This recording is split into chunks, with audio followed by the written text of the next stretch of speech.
Hi everyone, it's John from What Up, and welcome back to another video, and happy Wheel of Time Wednesday. Today, the Wheel of Time social media accounts released a few new pictures from the sets of Season 2, and we got some information on the new reprint of The Great Hunt, which you can see right here. Now, if you're new to the channel, you don't know what we do here, we cover Wheel of Time show news, so pretty much anything and everything to do with the Wheel of Time, that's what we talk about. Everything from the mundane to the fantastical, the small details that you may have missed, right up to the big breaking news, rumors, leaks, you name it, we talk about it here on the channel because we like Wheel of Time, and that's that. So if you like that sort of thing, make sure you subscribe. We are trying to hit 20,000 subscribers prior to the release of Season 2, which comes out September 1st of this year, so we have a couple more months, but we're almost at that goal right now.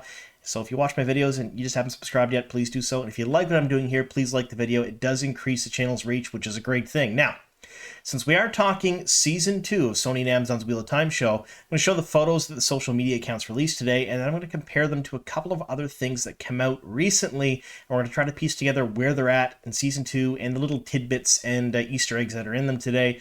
So we may spoil a couple of things for you folks who may not have read the books or have not seen the first season of the show. So, spoiler warning, in today's video, we are talking Season 2 of the Wheel of Time. So if you've not read the first 3 books, that's The Eye of the World, The Great Hunt, and The Dragon Reborn of the Wheel of Time series by Robert Jordan, or watch the first season of the show on Prime Video, that's episodes 1 through 8. Be forewarned, I may ruin plot points and character arcs from both those mediums. Alright, let's get on to the video. Alright, so we're going to talk about The Great Hunt first. Now, this is a reprint of the second book of the Wheel of Time series with cover art that ties into the show. Now, they did this for The Eye of the World prior to Season 1 coming out, and a lot of fans had some strong opinions on the cover, one way or another. I personally said at the time, I still feel this way. I hated the cover. I thought it was, I thought it was ugly. I didn't like it at all. However, they've really redeemed themselves with this cover, I think. You have Rosamund Pike as Moiraine, and you have Yosha Stradowski as Rand, and he's holding a sword, which is something we haven't really seen a whole lot of yet. Really neat, and you get the gorgeous backdrop of Tar Valon in the background. The layout of this cover, I think, is absolutely gorgeous. The only complaint I have about it is that blue circle that says now an original series on Prime. Once upon a time, that used to be a sticker, and you could peel that off in show tie-ins to books from years ago. Now it's usually baked right into the cover, like printed right along with the rest of the cover, and I hate that. It takes away from an otherwise beautiful cover, but it's a small complaint because they really did redeem themselves with the cover art for this one. Now, this is available July 18th. You can pre-order it from Tor, Macmillan Books, or just go to your local bookstore when it releases. Either way, it's one I'll probably be picking up because it's absolutely gorgeous, and like I said, even though I didn't like the Eye of the World's reprint, I do really like this one. So there's that.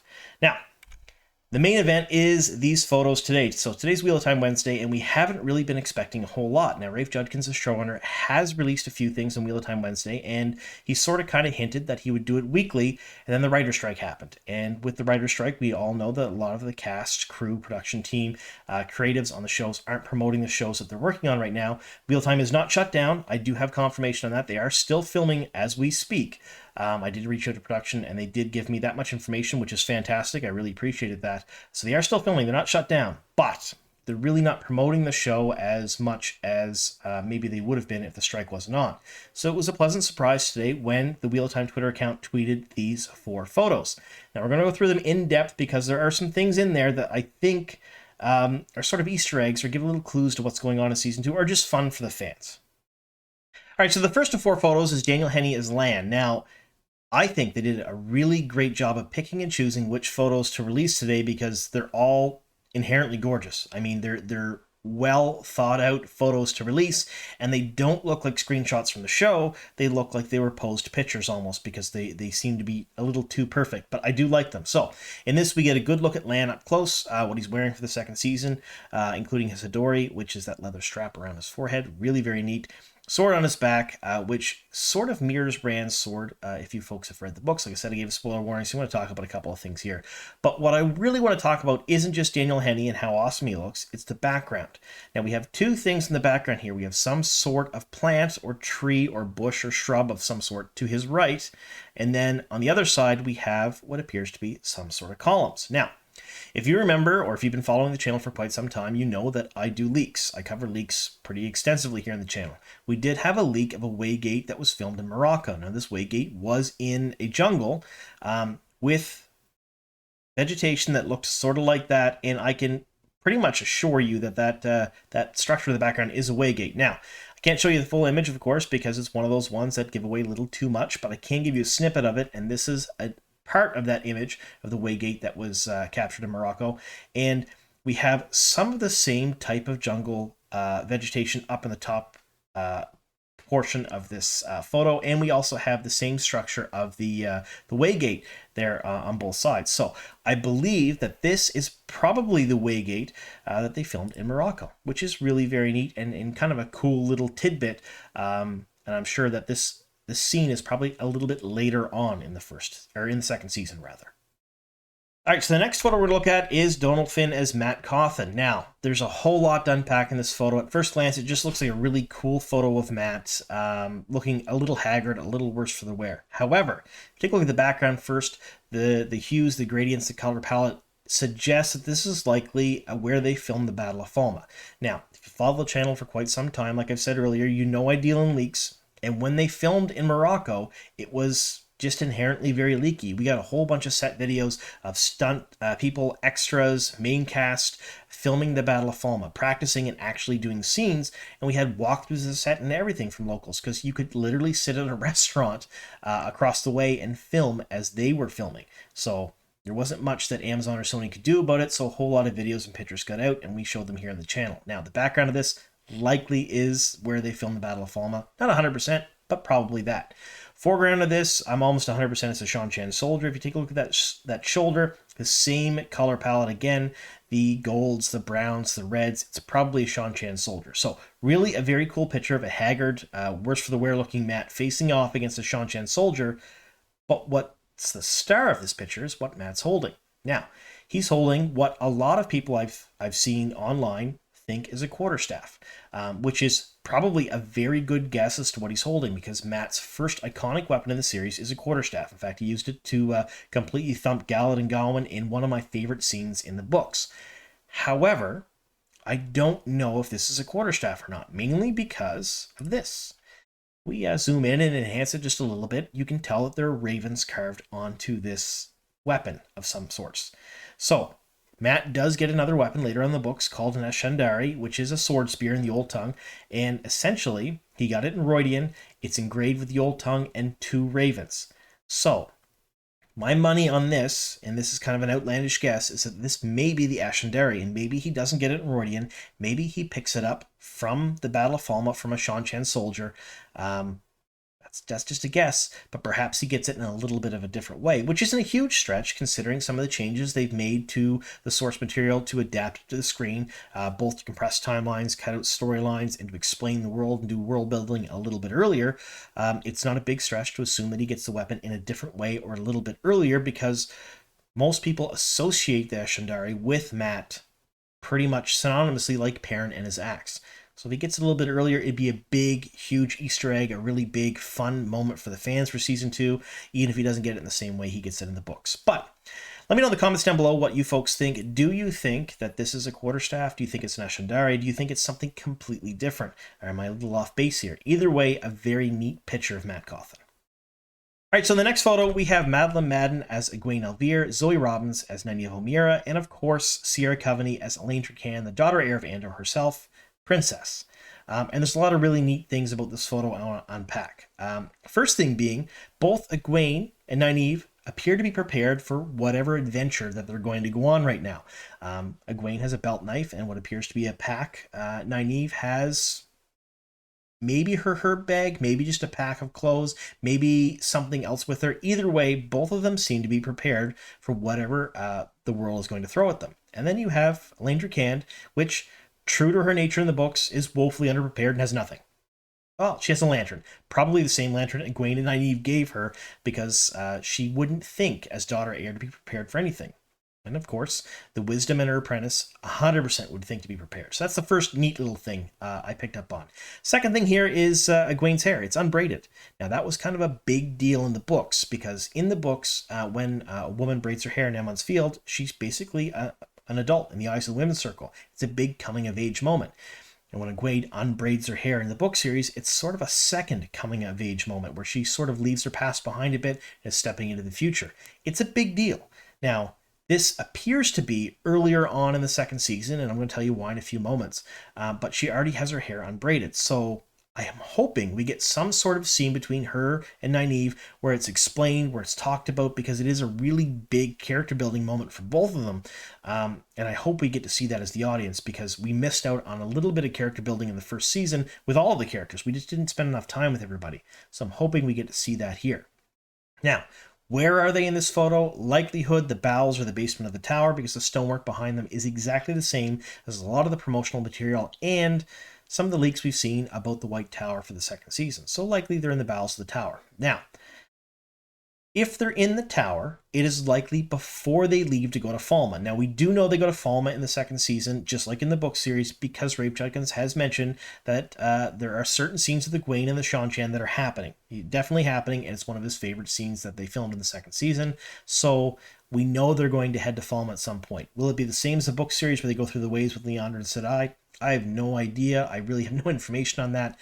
But if it is, they're likely going to leave earlier on in the second season, in the first few episodes, not near the end. I don't think we'll see 6 episodes of them training in the tower. I think we might see a couple of episodes, hopefully some kind of 80s training montage. I think that'd be really very cool before they leave.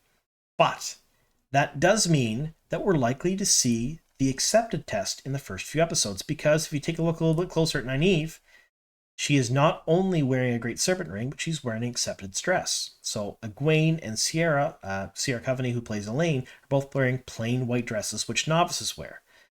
Nynaeve Almira is wearing her accepted dress because they come with 7 bands of color around the sleeves and the hems of the dress at the bottom. So really very neat here. We see those colors there. They represent the 7 Ajas. And we also see a Great Serpent ring in her finger. Now, this has been a bit of a debate among the fandom because no one really knew how they were going to handle the Great Serpent rings. In the book series, except that were given a Great Serpent ring, they had to wear it on a certain finger. And then when they became Aes Sedai, they moved it to whatever finger they wanted. And the ring was the same. In the show, all of the Aes Sedai have a bigger, little more gaudy ring with a colored stone in it to represent their Aja. Not something that happened in the book series. So when you're accepted, we were wondering, do you pick your Aja early in the show? Will they do something different?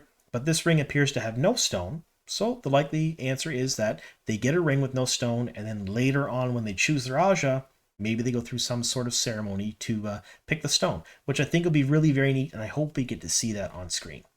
Either way, let me know in your comments down below. Do you think this is prior to them going to Falma, or perhaps after they get back? And do you think that we're going to see the accepted test in the first couple of episodes of the second season? And what do you think the accepted test is going to look like? Will it look like the book series, kind of the way we'll come back but once be steadfast, where Nynaeve had to learn the weaves and go through all the mirror worlds? Or will it be something slightly different? Either way, I believe it's probably in that room that we saw Sarah Nakamura and Rafe Judkins do their Q&A in a JordanCon, but I'm not 100%. I want to hear your thoughts on it, though. All right, so the final photo that was released today is this, Marcus Rutherford as Perrin. Now, this is probably my favorite of the 4 photos, mainly because it looks like we might get to see a little bit of Berserker Perrin on screen for the second season, which I can't wait to see. I really want to see Berserker Perrin. I just want to see him go absolutely ham and murder a bunch of White Cloaks and Shan-Chan. Either way, I think that's what we're getting here. Now, a couple things to talk about here. He has his golden eyes, which we've talked about here on the channel before. I've mentioned that he'll likely be wearing them the rest of the time for both season 2, 3, and onward. So he is fully kind of integrated with the wolves, which means that we're likely going to see some sort of a storyline between him and the second season, because we know Elias is in the second season, where he learns how to become a wolf brother. My guess is it's likely incredibly accelerated. In the book series, there's a whole lot of denying his nature, not talking with the wolves, cutting them off, being scared about it.